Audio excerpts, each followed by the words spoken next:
Hi everyone, welcome. Thanks for joining us for this webinar on the planning and approval pathway for the Hunter Transmission Project. My name is Alana Kosklin. I'm part of the community team for the HTP, and I'm joined tonight by Duncan Peake. I might just throw to you, Dunk, if you want to introduce yourself. Hi everyone, my name is Duncan. I work for a consultancy called EMM Consulting.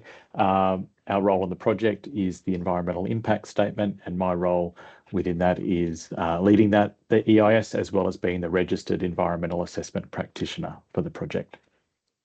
Great, thanks, Dunk. All right. So before we kick off tonight, I'd just like to acknowledge that Aboriginal and Torres Strait Islander people are the first peoples and the traditional custodians of Australia, and the oldest continuing culture in human history. I'm joining tonight from Awabakal land, which you can maybe see in the pictures behind me. I'd like to respectfully acknowledge the Awabakal, the Wonnarua, and the Darkinjung people as the traditional custodians of the land on which we are delivering the Hunter Transmission Project to the community. And I pay my respects to elders past, present, and emerging, and to all Aboriginal people of these communities. So this is our agenda for the webinar this evening. I might kick off with a little bit of housekeeping. So the session is being recorded tonight. It will be placed on our website probably sometime next week. There is a Q&A function where you can ask questions if you have them as we move through the information, and we will answer them in a session at the end. I would ask if you could focus questions on the planning and approval pathway for the project, which is what we're here to discuss tonight. So basically the way the webinar will run, I will do an overview of the project, what it involves, where it is, why it's needed, and then Duncan will run us through the planning and approval pathway and is here to answer your questions. So, the Hunter Transmission Project, or the HTP, it's one of the state's most critical energy projects, and it will help to provide energy security from renewable sources like solar and wind as the coal-fired power stations close in New South Wales. It involves a new overhead 500 kilovolt transmission line. It's about 100 kilometres long, as well as new supporting infrastructure, including 2 switching stations. And it will connect Bayswater up near Singleton to Eraring in Lake Macquarie. And importantly, it will unlock the electricity supply from the Central West Orana Renewable Energy Zone, which is out near WA, and the New England Renewable Energy Zone, which is out near Armidale. And so it'll unlock that electricity supply and then supply that clean energy to the Hunter, Sydney, and Illawarra, which is where 80% of the state's electricity is consumed. So the HTP is critical. It will help create this ring of 500 kV transmission infrastructure that will be the backbone of the electricity grid for generations to come. So the graphic there on the right, the kind of orange lines are existing 500 kV transmission lines. And then the HTP is that red dotted line, which it's that missing link, I guess, between Bayswater and Eraring.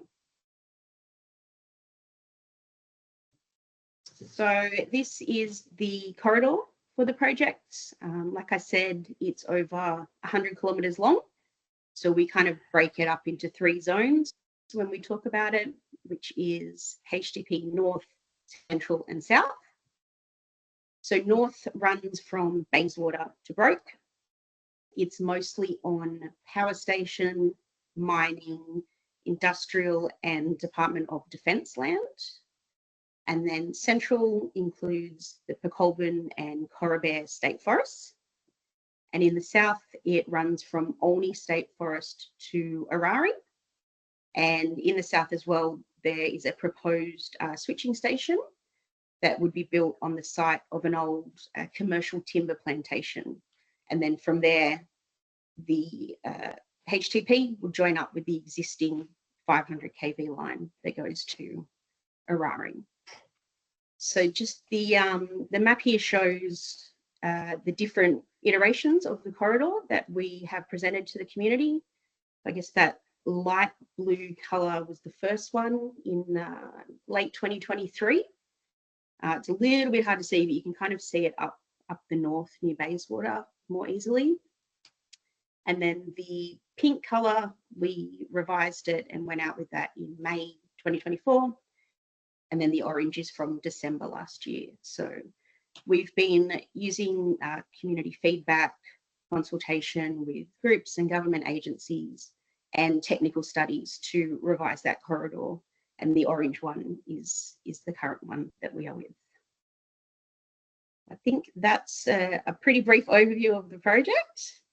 I might pass it over to Dunk to go through the planning and approval pathway.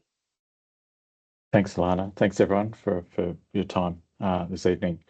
So what is critical state significant infrastructure? I mean, quite simply, if an infrastructure project has effects beyond its localized area and regionally or state effects, such as road or rail, above a certain capital investment value or in a sensitive location, generally it's considered state significant infrastructure under the Environmental Planning and Assessment Act.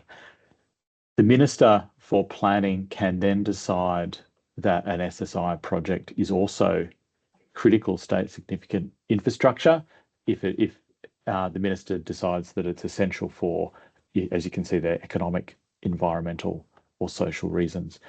The HTP has been declared a CSSI project. The Minister's Statement of Reasons is actually on the publicly available on the Department of Planning's HTP Major Projects portal. The reasons the Minister provided in this instance was that it will strengthen the state's core electricity grid and unlock the supply of electricity from the Central West Orana and New England renewable energy zones. It will also assist New South Wales and Australia in meeting its target of net zero emissions by 2050, and it will contribute to the substantial economic and social benefits for New South Wales that will be delivered by the government's electricity infrastructure roadmap.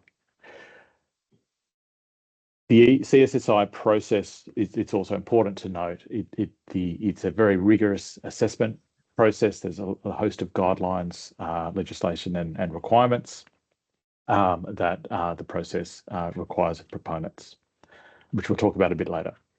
Thanks, Alana. So the process, an overview. We are in the planning stream at the moment. So the scoping report is generally the first entry into the planning process once you have your pathway, and the pathway being CSSI, which I just talked through.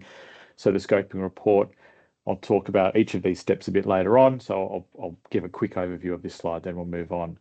So the SEARS, that's the Secretary's Environmental Assessment Requirements. That's issued by the New South Wales Government on receipt of the scoping report, and basically saying, we have your project, what you would like to do and achieve. These are the requirements that you must meet in your EIS, being the next phase. So the preparing the EIS is what is required then. So the SEARS will list a bunch of requirements, technical, being environmental and social and community, and the EIS is required to contain information within that. That documentation is then exhibited publicly for comment from regulators, community, and other stakeholders. Those submissions are then need to be considered and responded to by the proponent with respect to the project, and that's documented, as you can see there, in a submissions report. The government then takes that suite of documentation and carries out its assessment process of the project. Through that process is generally There's a lot of back and forth around requests for further information and discussions before the government then makes a determination on the project. Thanks, Alana. So the scoping report. So this was the first step, as I mentioned, in the planning process. EnergyCo submitted that report in May last year, and the types of issues that were covered in the scoping report principally were environmental and social. So there were early studies taken through the course of 2023 and 2024 that helped inform that process, that scoping report. It's also important to say that there was engagement with the community through different reports such as Shaping HTP and feedback sought as a result that helped shape and identify the issues of interest to community and for the environment as well, that informed that preparation of the scoping report. The scoping report provides an overview of the project and the potential impacts based on the project that require further assessment. And as it says there, it is available on the New South Wales Planning Portal. Thanks, Alana. So next step in the process here. So when we lodge the scoping report, New South Wales Government, the Department of Planning as a principal planning authority, reviews that information and engages with its fellow regulatory bodies, assessment or government departments around the assessment requirements for the proponent to do for the project. They are also available on the website, the Department of Planning website. There's quite a list of requirements, and it's important to note that there are links to guidelines, policies and legislative requirements that the project is required to address as part of its environmental impact statement. The SEARs were issued in August. I think it's worth saying that an additional point is, whilst this process is focused on the New South Wales government planning system, there is a Australian government approval that's required as well. The project was deemed a controlled action under the Australian government's Environmental Protection and Biodiversity Conservation Act, always a mouthful that one, EPBC Act, earlier this year, and that was the outcome of a referral that EnergyCo made to the Australian government about the project, with the controlling provisions, meaning assessment requirements, being around biodiversity, so threatened species under that EPBC Act, as well as Commonwealth land, impacts to Commonwealth land. And as Alana mentioned earlier, the project in the HTP North area goes through the Singleton military area, obviously owned by the Australian government and being Commonwealth land. The assessment requirements that come out of that process will be called supplementary SEARs. The project has yet to receive that, but that will be available soon and published on the New South Wales government website. The project will be assessed under a bilateral process, meaning that there's an agreement between the New South Wales government and the Australian government with their planning acts. And so the New South Wales government will be carrying out the assessment process on behalf of the Australian government, and then at the end of that process, delivering the assessment report for the Australian minister to then take responsibility and consider that and make their own determination. Thanks, Alana. Okay, so the EIS phase, and that's where we are at the moment. So we are deep in environmental impact statement territory, and so we are doing lots of investigative work and documentation through that. So a lot of field work. So what that means is really there's a lot of environmental investigations, field investigations in particular, to help inform the development of the project as we avoid and minimise impacts to environment and community. Examples of those field investigations are the biodiversity. There's been significant campaigns around the biodiversity fieldwork over the last 12 to 18 months, characterising the vegetation communities, understanding the potential presence of threatened species to then inform targeted survey requirements, so that we can understand what the local environment and what impacts there could be. Aboriginal cultural heritage is another deep investigation. There's been a lot of engagement with traditional owners early on in the project, and that has continued through the EIS phase.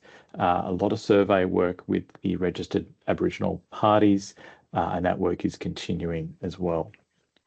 Other aspects, social impact assessment, a lot of engagement that's ongoing with stakeholders. Traffic surveys on the road network. We need to get a good understanding of what that looks like to again characterise what the project impacts could be. Similarly with noise, as an example, we're doing background noise monitoring in key locations to understand what that noise environment is, again to minimise and manage noise effectively through the construction phase. All this information is then collated into an EIS document. The EIS is generally divided into two parts. The first part is made up of a main report, which clearly describes the project, summarises the key findings of community engagement and the detailed assessments that I just quickly ran through of the impacts, as well as outlining the mitigation measures that will be implemented to manage those residual impacts. It also provides a justification and evaluation of the project as a whole, having regard to its economic, environmental and social impacts, and of course the principles of ecologically sustainable development. That's the first part. And the second part is really all the technical documentation that supports that. So it's made up of a lot of different reports, such as Aboriginal. The ones you can see on the right are just a handful of them. So cultural heritage, biodiversity, landscape and visual amenity, traffic, hazards and risks. There's aviation. There's a whole host of technical work that is being progressed to address those Secretary's environmental assessment requirements that I spoke about in the previous slide. There's a lot of opportunities to get involved through the EIS process as well. We've got, as you can read there, topic-specific webinars such as this one. There's drop-in information sessions. There's a few upcoming in late March. Pop-up info stalls, stakeholder meetings and workshops over the next few months. And you can see there I'm sure all of you are on the email newsletter as well. But there's more information coming on opportunities to get involved in the EIS process. Thanks, Alana. All right, so once we've pulled all that documentation together, that then is open for public exhibition and comment. So generally that it's placed on for at least 4 weeks. The department sets that timeframe, the Department of Planning, that is. We anticipate lodging the EIS in mid-2025. As I said, we are in the midst of EIS territory at the moment, so that is the goal. All the documentation is made publicly available on the Department of Planning's HTTP portal for anyone to make a submission on that. That's community, regulators and any other stakeholders that would like to comment on the project and the documentation that has been provided.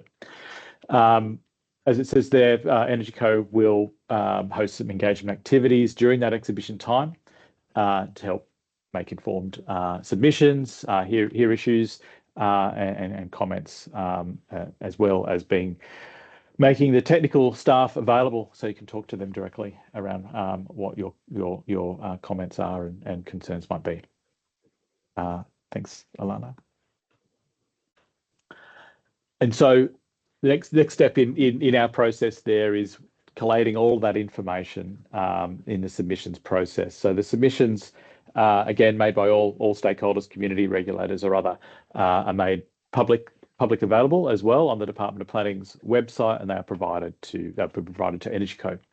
And so our role at that point is to consider the matters raised in all of those submissions and respond to those issues, consider what's been raised, and respond to the submissions in a report that is then submitted back to the New South Wales Department of Planning.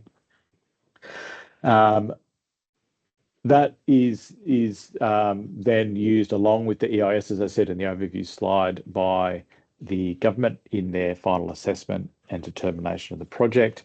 As I said, generally in the process at that point, there can be some back and forth between regulator and proponent about seeking further clarification around information that has been submitted. That is also made publicly available on the Department of Planning's website when that occurs. So that is all transparent at that point. Thanks, Alana.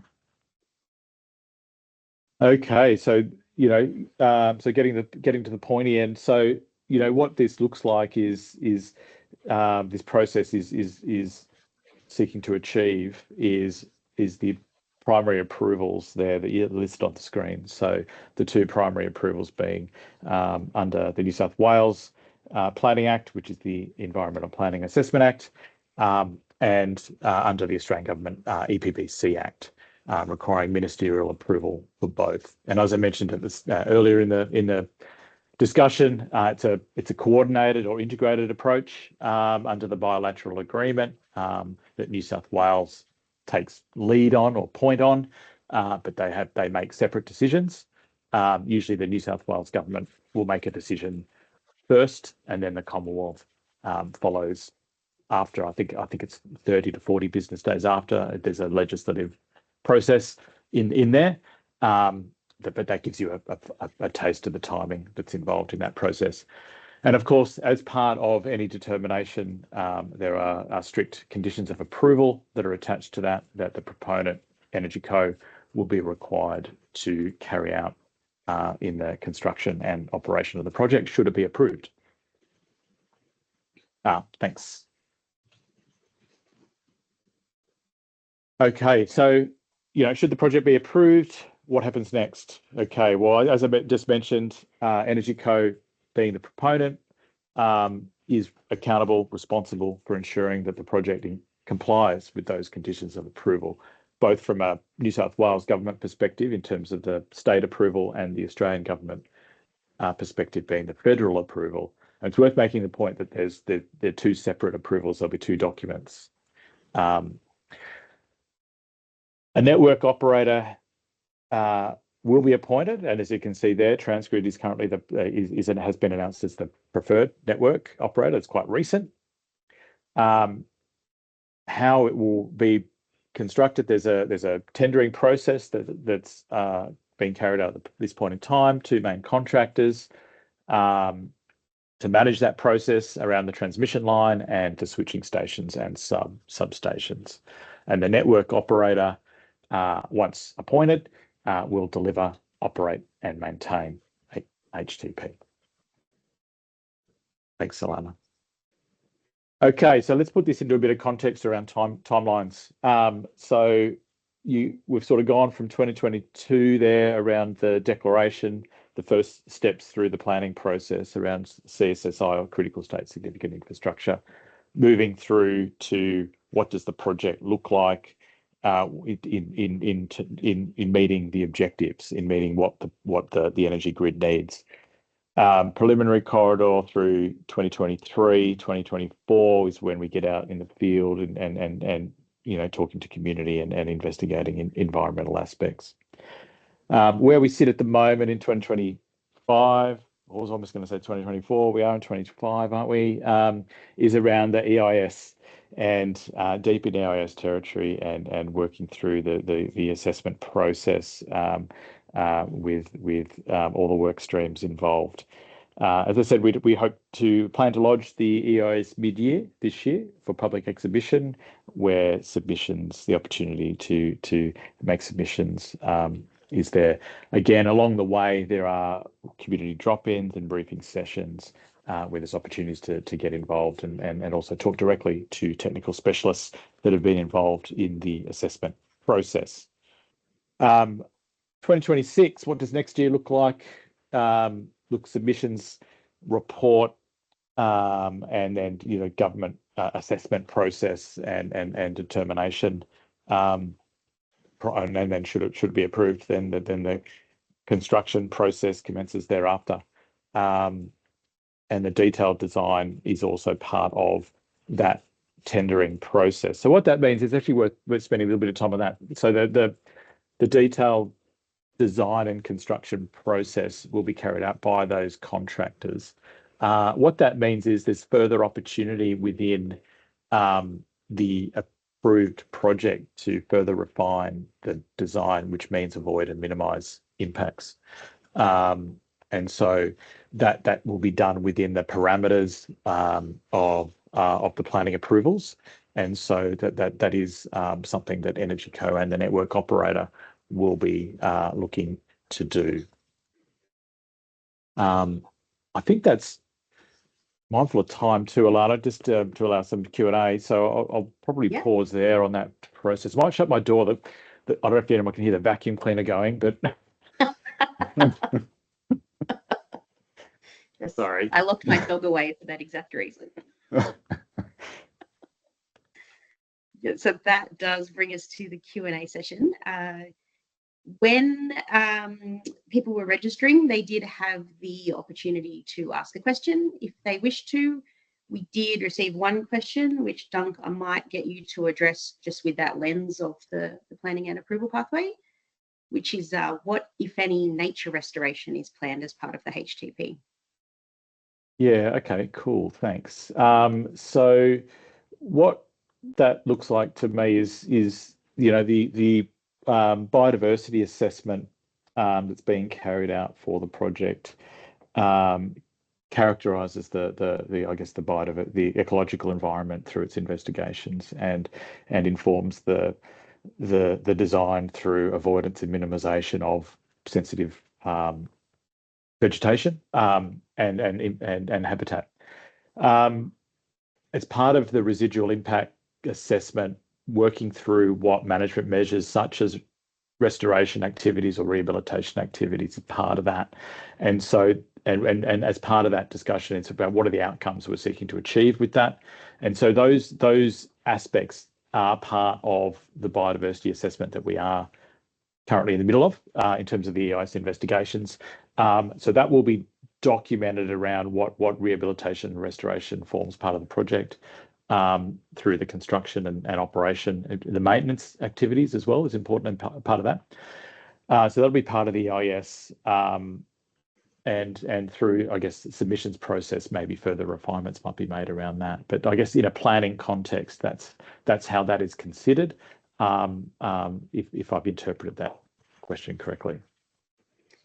Okay, great. I might stop sharing the presentation so I can see the Q&A. Okay, I've just looked at it. Yeah. So we've got one here which we may have covered, but we'll run through it anyway. Can you clarify who sets the exhibition period for the EIS?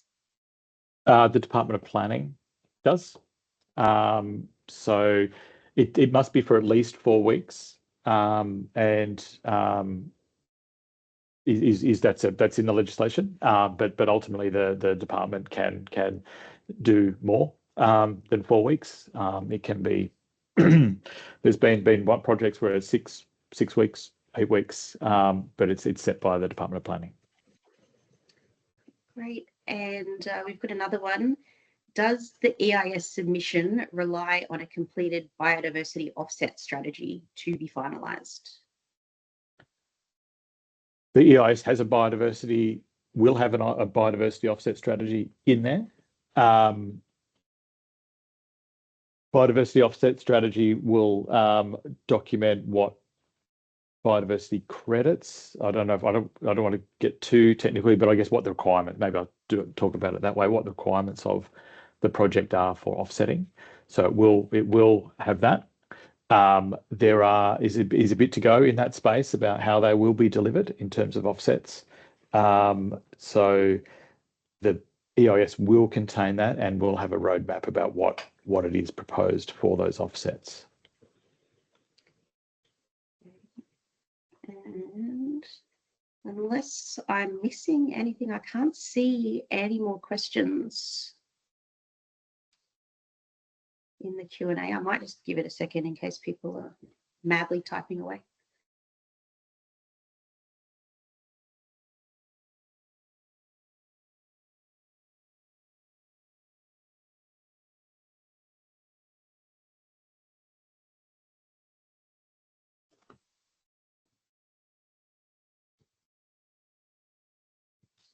Well, looks like we've got one. Okay, is there a feedback loop after the EIS investigations and discovery process, e.g. if significant environmental impact is discovered? And can this lead to a reassessment of whether the preliminary corridor is the most suitable one? I think as part of the process we carry out, yes, we need to be responding to findings. So should there be discovery, I think it was the word used, good word, of potential significant aspects that require project change, then that can occur. Absolutely.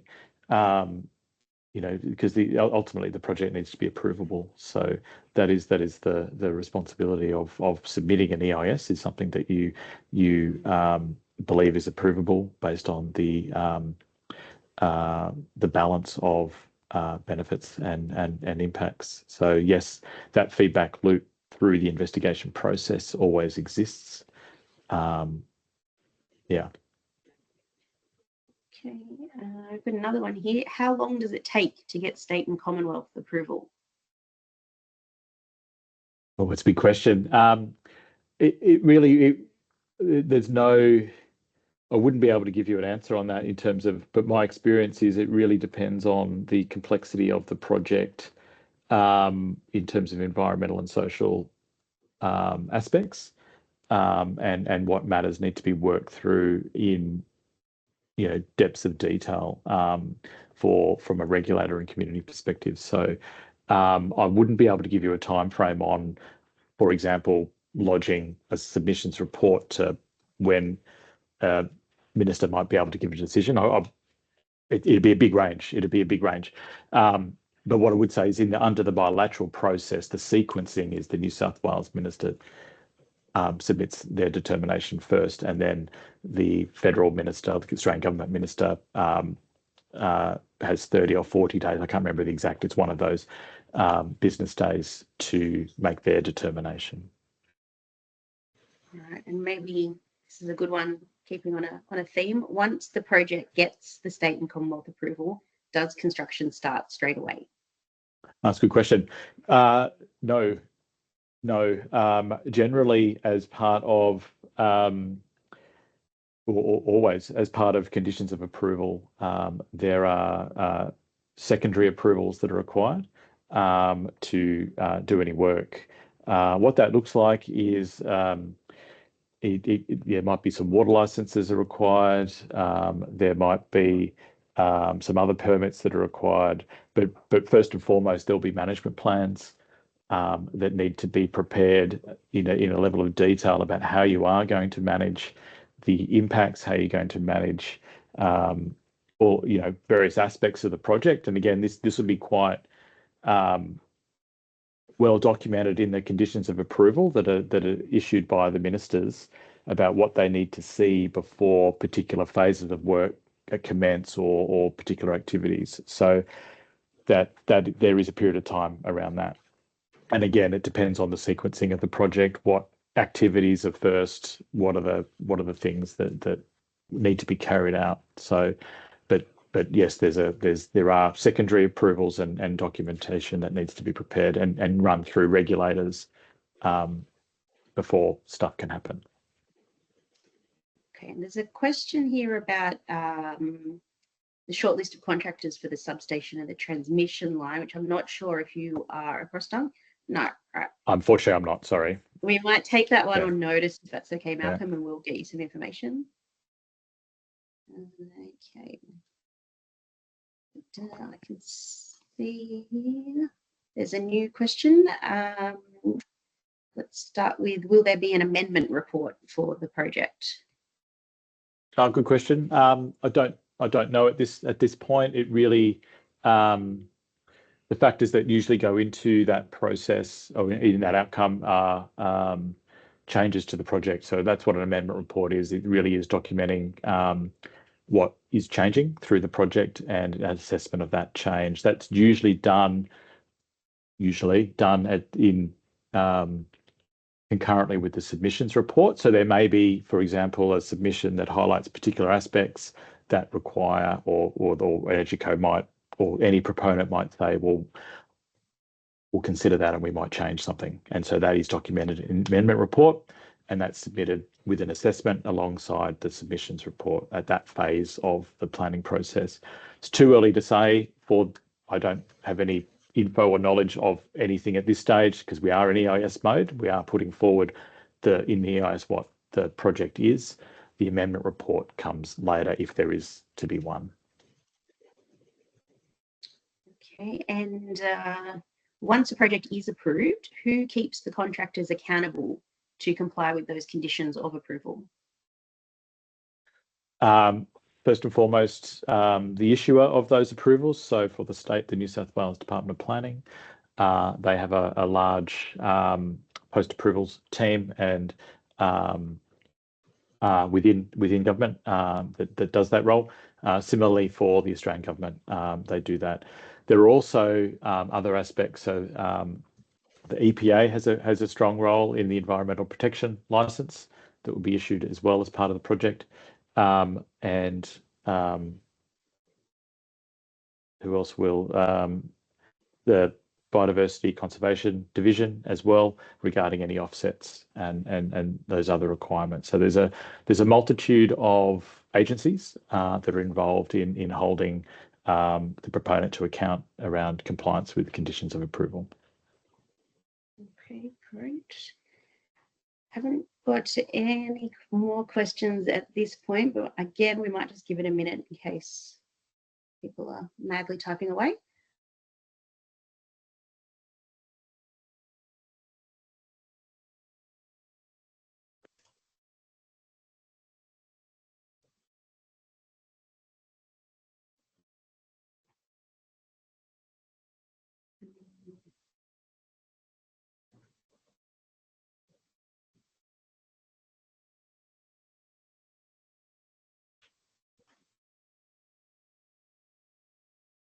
I think it doesn't look like we're going to get any more questions.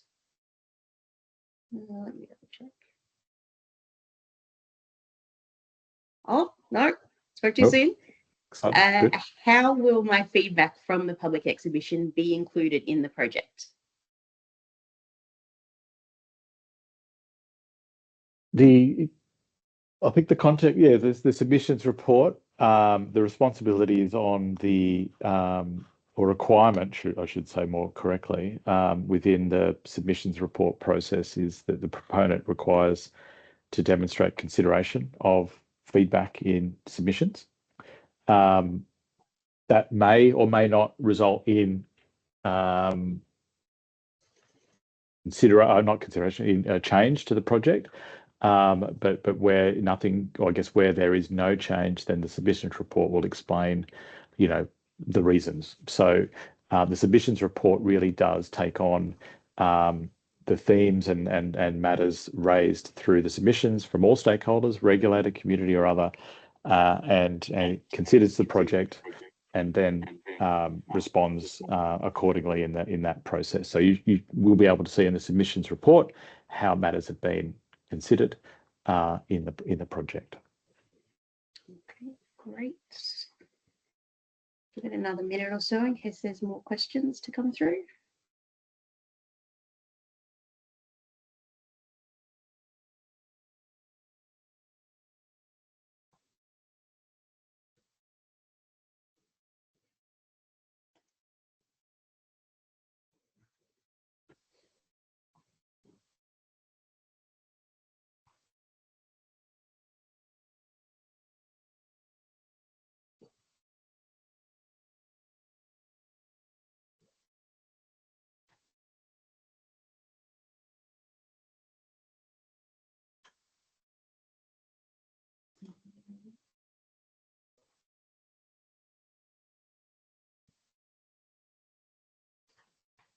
Give it one more minute because every time I go, I think that's it. It's not it. Yeah.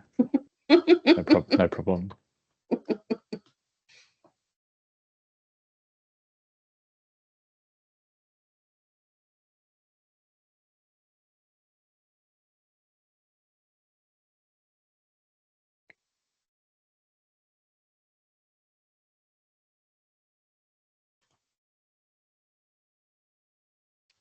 Okay, I think that might be it for the questions on the planning and approval pathway.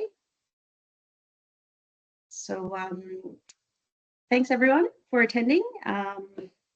As Dunk mentioned, we are planning a series of engagement activities over the next few months, including webinars.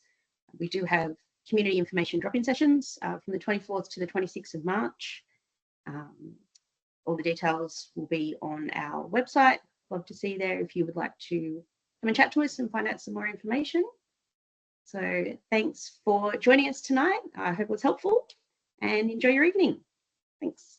Thank you, everyone. Thank you for your time. Any questions?